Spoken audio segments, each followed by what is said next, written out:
Donc, je vais vous parler de changement climatique et d'altruisme efficace. Donc, a priori, l'altruisme efficace s'intéresse souvent aux causes les plus négligées. Or, le changement climatique, maintenant, c'est de moins en moins négligé quand même.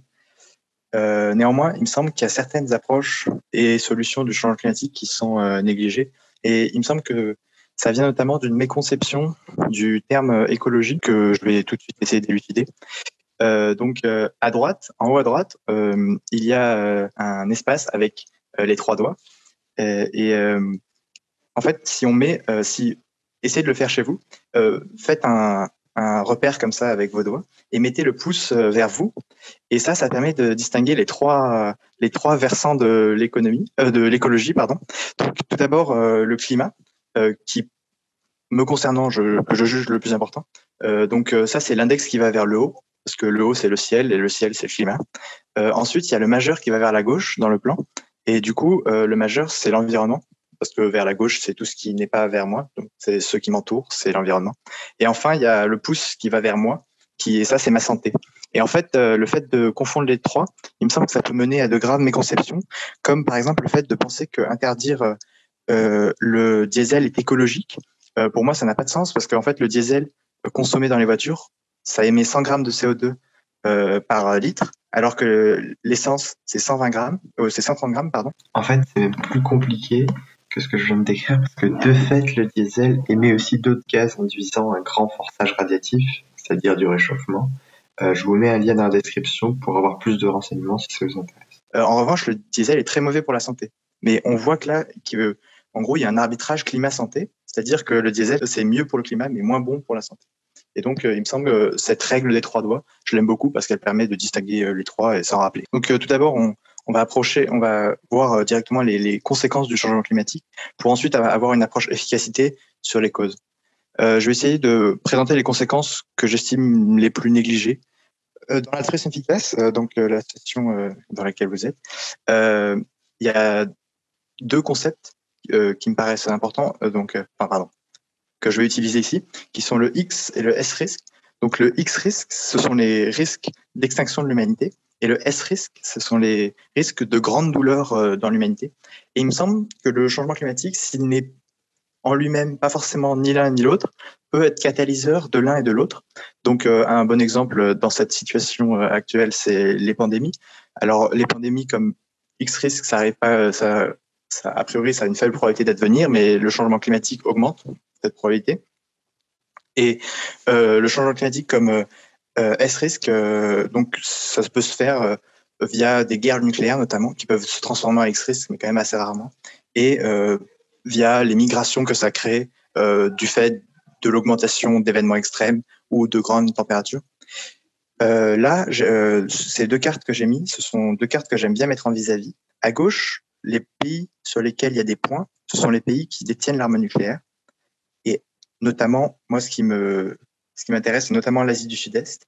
Et à droite, ce sont, selon deux scénarios, les pays, les nombres de jours par an en 2070, pendant lesquels la combinaison de température plus humidité sera létale pour l'homme en 2070. Donc dans RCP 4.5, qui est un scénario plutôt optimiste qu'on n'atteindra probablement pas, on voit que il y a quand même toute l'Asie du Sud-Est, notamment littorale, autour des 100 jours. Et dans RCP 8.5, qui est également un scénario qui, lui, pour le coup, est trop pessimiste probablement, on est autour de 300 jours assez souvent. Et notamment, dans les deux, on peut voir que une bonne partie de l'Amérique latine est déserte, est juste désertée, n'est plus vivable. Et en Afrique subsaharienne, c'est la même chose. Et donc, si j'ai mis ces deux cartes en vis-à-vis, c'est que ce que je crains, c'est que les migrations potentielles issues du changement climatique, donc qui peuvent être induites du fait de du graphique de droite, amènent à des guerres nucléaires entre ces trois puissances, Chine, Inde, Pakistan.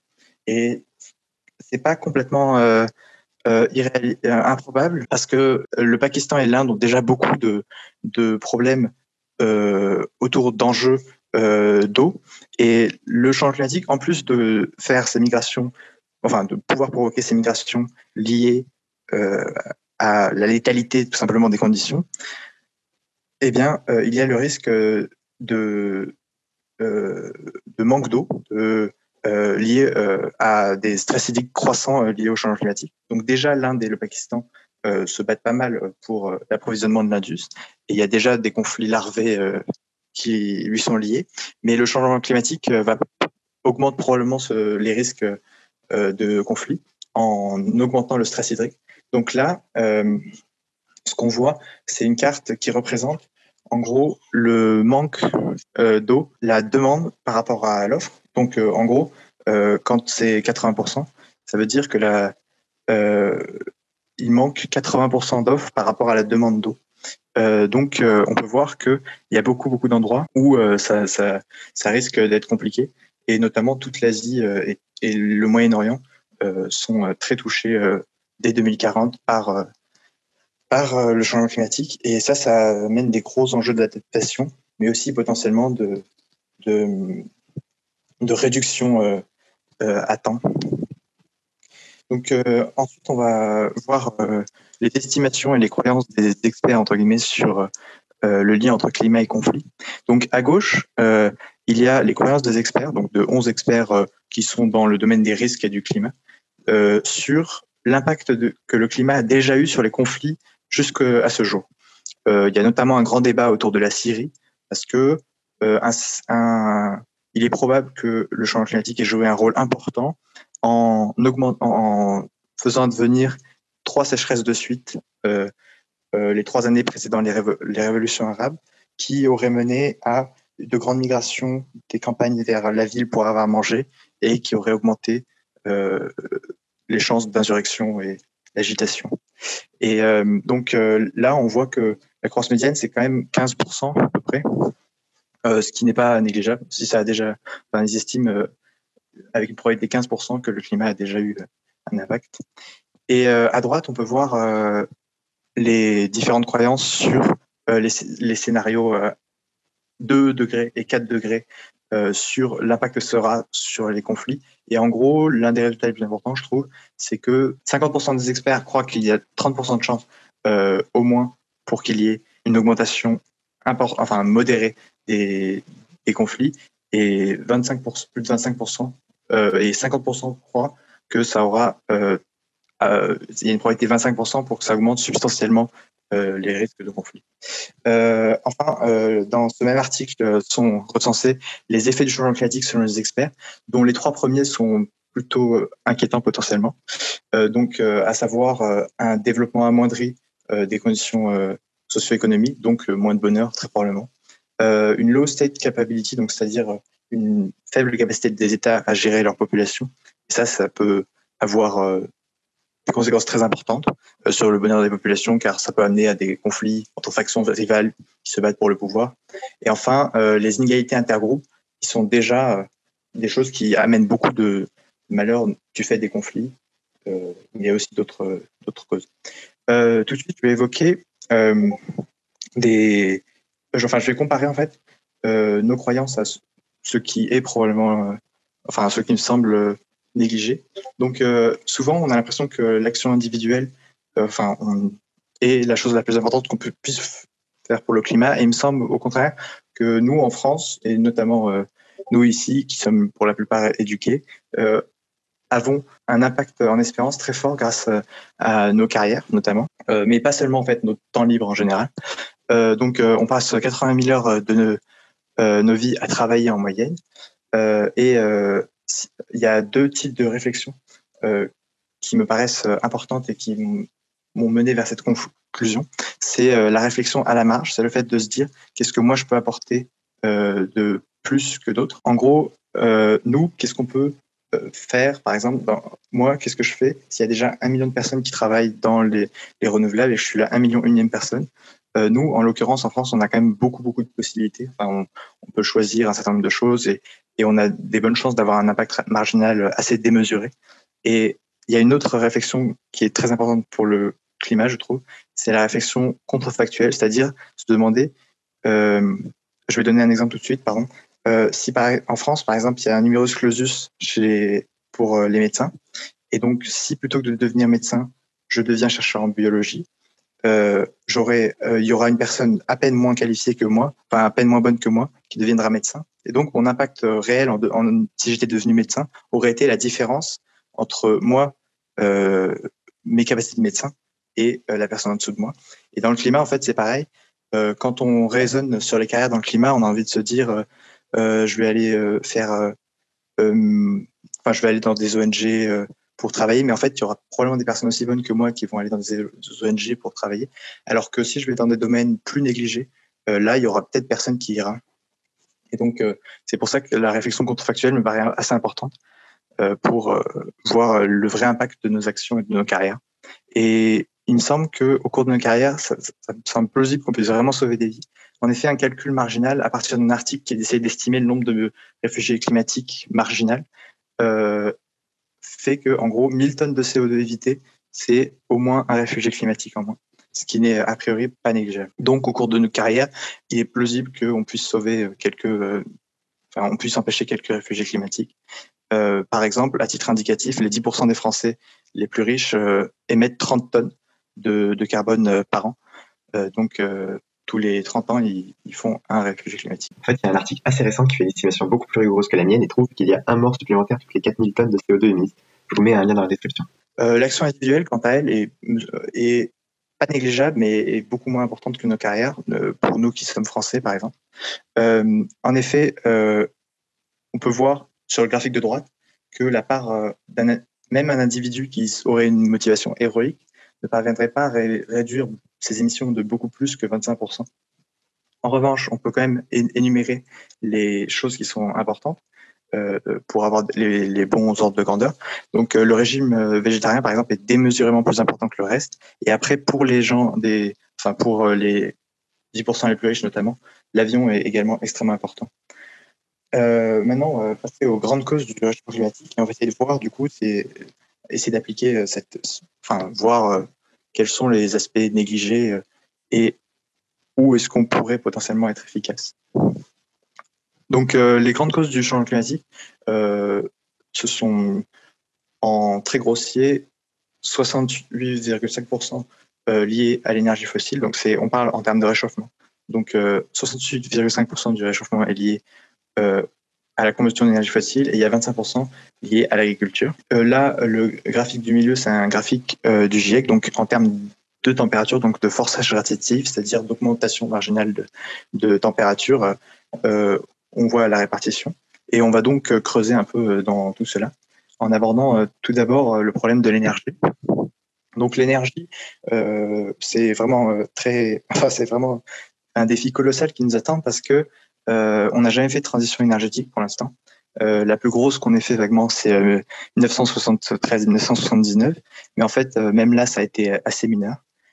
Et comme on voit, on a surtout cumulé les énergies. Donc d'abord les énergies fossiles, puis les énergies hydroélectriques, puis nucléaires, et aujourd'hui les renouvelables. Et là où je voudrais pointer l'attention, c'est que il me semble que du fait qu'on parle énormément du renouvelable, on a l'impression que c'est une part énorme de notre consommation, de notre production électrique, mais on peut les voir tout en haut. En gros, hors hydroélectrique, le renouvelable, c'est moins de 2%.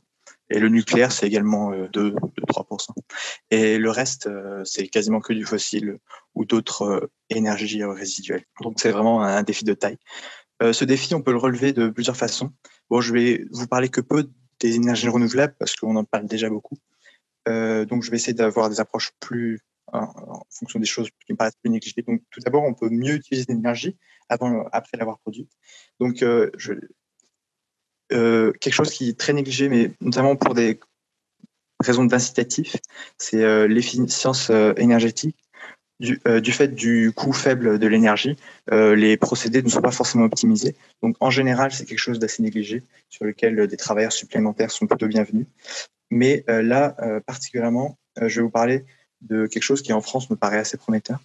C'est pas moi, c'est un ancien ingénieur important du CEA, qui s'appelle Henri Safa. Donc, c'est la récupération d'énergie fatale. L'énergie fatale, c'est l'énergie en sortie d'un turbo-altérateur qui est en gros une machine qui transforme de l'énergie mécanique en énergie électrique. Et il y a à peu près 2/3 de cette énergie qui est en sortie de l'énergie du turbo-alternateur, encore de l'énergie thermique, et qui est relâchée dans la nature le plus souvent. Et en France, à titre d'ordre de grandeur, ce qui sort des centrales thermiques qui permettent de produire notre électricité, c'est l'équivalent de tout ce qu'on consomme en termes de chaleur au cours d'une année, en termes énergétiques. Et d'après Henri Safa, c'est vraiment très faisable de récupérer une bonne part de cette énergie pour alimenter notamment des réseaux de chaleur. Et en termes économiques, ce serait pas si aberrant, il semblait dire. Donc c'est potentiellement quelque chose dont on peut parler, auquel on peut réfléchir, et qui me paraît prometteur, même s'il faut plus creuser le sujet. Et puis il y a également la technique générale des low-tech, qui elle pour le coup est directement a des potentialités internationales. Donc l'idée du low-tech, bon, en fait, low-tech c'est low technology, du coup c'est de faire des trucs à faible technologie, mais plus généralement c'est d'avoir des outils qui répondent principalement à leurs objectifs. Donc par exemple, il existe des outils pour lesquels le high-tech est très très utile. Donc par exemple la santé, on est très content d'avoir du high-tech, mais par exemple il pourrait exister pour le numérique par exemple, on peut se dire que avoir un ordi en guise de téléphone, c'est pas forcément nécessaire, des choses comme ça. Et en termes de carbone, ça pourrait avoir des conséquences relativement importantes, notamment du fait que une bonne part de l'énergie consommée liée à notre téléphone, c'est de l'énergie grise lors de sa conception, et donc des conceptions potentiellement plus simples, avec plus de substitutions possibles, peuvent avoir des conséquences importantes. Et l'avantage, c'est qu'il y a des projets internationaux qui sont possibles du fait que, avec de telles technologies pour lesquelles le privé n'a aucun incitatif, parce que vous les vendez une fois et ensuite elles tiennent 10 ans éventuellement, et elles ne coûtent pas très cher. En revanche, pour les pays en développement, ça pourrait être utile parce que ça pourrait permettre de se développer, et à la fois en le faisant de façon relativement décarbonée. Ensuite, on peut moins émettre pour produire. Donc ça, on peut le faire de deux façons. Soit en faisant de la R&D sur les énergies décarbonées. Donc, pardon, je dis de la R&D parce que du coup, en général, les énergies décarbonées sont utiles, mais à la marge, la R&D est significativement plus importante que le reste, parce que du coup, si on trouve quelque chose de bien par chance, eh bien, c'est immédiatement potentiellement global, alors que même si on imaginait que la France devenait neutre en carbone du jour au lendemain, sur la courbe d'émissions globale, ça se verrait probablement même pas, parce qu'on est à peu près 1,5%, je crois, des émissions de gaz à effet de serre. Donc, la R&D, à la marge, pour les personnes qui en ont les compétences, est vraiment très, très valorisable. Donc, il y a plusieurs enjeux autour des énergies décarbonées. Donc, par exemple, sur l'énergie nucléaire, l'enjeu est surtout les opinions publiques, car c'est une énergie déjà existante, avec beaucoup de potentiel. Mais le principal facteur limitant est politique. Et donc là, l'enjeu, c'est informatif oui, c'est ça, de vulgarisation, donc, pour que ça puisse être accepté. Parce qu'en fait, il semble que le rejet soit notamment entre autres du fait d'une mécompréhension d'un certain nombre de choses. Bon, déjà, le fait que les Français, par exemple, croient que 80% des Français croient que le nucléaire émet, mais également d'autres choses comme le concept de radioactivité, qui est pas évident à saisir. Et ensuite, il y a d'autres choses qui peuvent être relativement efficaces, comme par exemple, alors Astrid, c'est le dernier réacteur, c'est un réacteur qui a été arrêté, dont la recherche a été arrêtée en 2019, et c'était un réacteur qui avait pour but de réutiliser un certain nombre de déchets, et qui était en bonne phase de développement, mais c'est essentiellement pour des raisons politiques qu'il a été arrêté. Donc, sauver Astrid, l'idée, ce serait de potentiellement continuer la recherche sur des réacteurs de 4e génération type Astrid. Et ensuite, plus généralement, flécher les financements publics vers la R&D. C'est quelque chose de probablement beaucoup plus efficace que ce qu'on pourrait croire. En effet, la plupart des approches du climat se reposent relativement rarement sur la R&D. Et à titre exemplaire, dans le monde, d'après Vox, en 2019, c'était 22 milliards qui étaient dépensés en R&D sur les énergies décarbonées, ce qui est quand même relativement peu. Ça a probablement augmenté substantiellement. Je pense que l'ordre de grandeur, il est plutôt autour de 100 milliards aujourd'hui, mais c'est quand même quelque chose d'assez important. Puis, il y a une autre façon de moins émettre pour lorsqu'on produit de l'énergie, c'est le stockage du carbone. Donc ça, pour le coup, c'est encore plus négligé et c'est encore moins connu. C'est les CCS, donc Carbon Capture and Storage. L'idée, c'est très grossièrement de prendre en sortie de cheminée, par exemple, le carbone et de le mettre dans des couches géologiques qui ont des propriétés telles qu'il ne ressort pas avant très très très longtemps. Et cette technologie est déjà existante, elle est appliquée à certains endroits. En gros, c'est 50 € la tonne pour, par exemple, pour du charbon. Ça dépend de la densité du carbone, mais donc c'est 50 € la tonne si on la met sur une centrale à charbon, et c'est 80 € la tonne si on la met sur une centrale à gaz, ce qui n'est pas nul. C'est encore améliorable d'après ce que j'ai lu sur le sujet, mais c'est des technologies déjà opérationnelles qui dépendent essentiellement, enfin, dépendent beaucoup d'un signal prix. Enfin, ensuite, il y a les deux autres causes que j'ai évoquées, à savoir l'agriculture et la déforestation. Donc là, sur ce graphique, qui nous vient d'un article de 2012, on voit la représentation des drivers, donc des principales causes de déforestation et de dégradation des forêts. Donc dégradation, c'est la phase qui précède la déforestation.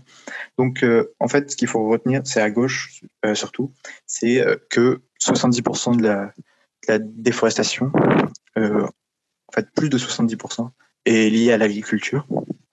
Et parmi celles-ci, en fait, en Amazonie, 95% c'est lié à l'élevage, notamment de bovins, pour la culture de soja et directement pour l'élevage extensif.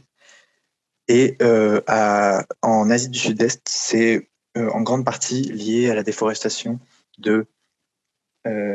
pour planter de l'huile de palme. À droite, on peut voir aussi qu'il est intéressant d'essayer de développer, enfin d'aider à développer les pays en développement, car ce qui précède la déforestation, c'est la forêt, c'est la dégradation des forêts, et c'est en grande partie, par exemple en Afrique, à la consommation de bois pour se chauffer. Il y a plusieurs avancées possibles, mais qui sont toutes de moins en moins négligées, mais néanmoins, il y a quand même de la place pour d'autres gens. Enfin pour plus de gens et pour plus de talents dans des domaines donnés. Donc il y a tout d'abord les substituts à la viande qui peuvent être très utiles pour lutter contre la déforestation et en même temps sur l'agriculture, car l'agriculture, du fait notamment des ruminants et de leurs émissions de méthane, émet beaucoup de gaz à effet de serre. Les substituts à la viande, il y en a deux types. Il y a les types végétaux et d'origine végétale.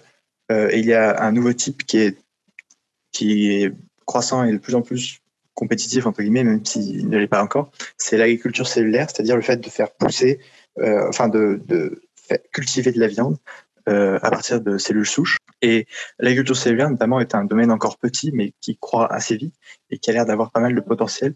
Il y a une étude de Matic, notamment, qui a montré que les bénéfices potentiels de cette technologie, c'est 99% d'économie de terre et 80% d'économie d'eau. L'économie de terre a beaucoup d'avantages sur beaucoup de plans. Et on peut notamment y planter des arbres, mais on peut y faire beaucoup d'autres choses. Et l'économie d'eau, quant à elle, permet de mieux s'adapter au changement climatique.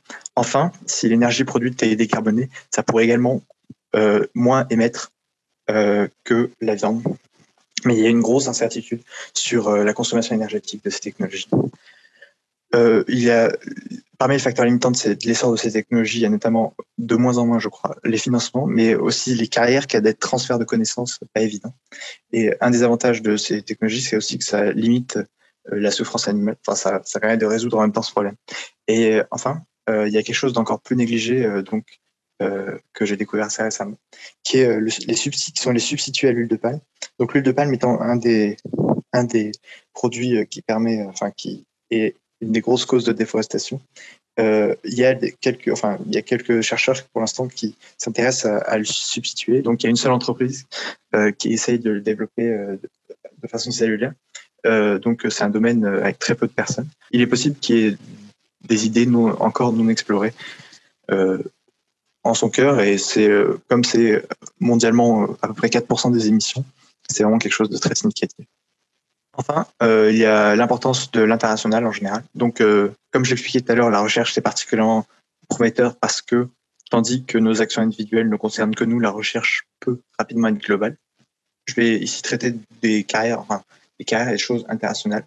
Donc, l'avantage d'agir dans le monde, c'est de chercher donc cette expression low hanging fruits, c'est-à-dire les fruits qui sont bas sur l'arbre et qui peuvent être plus facilement cueillis.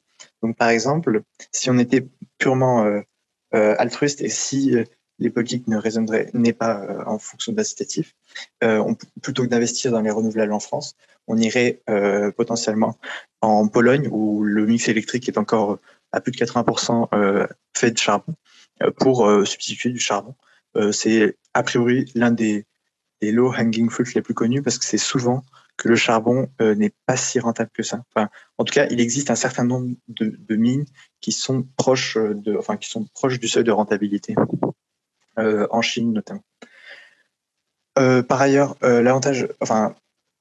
agir dans le monde, c'est important parce que les pays qui, en 2040, émettront le plus, ce sont ceux avec les plus grandes populations et des populations qui, par ailleurs, pour une bonne part, sortent de la pauvreté.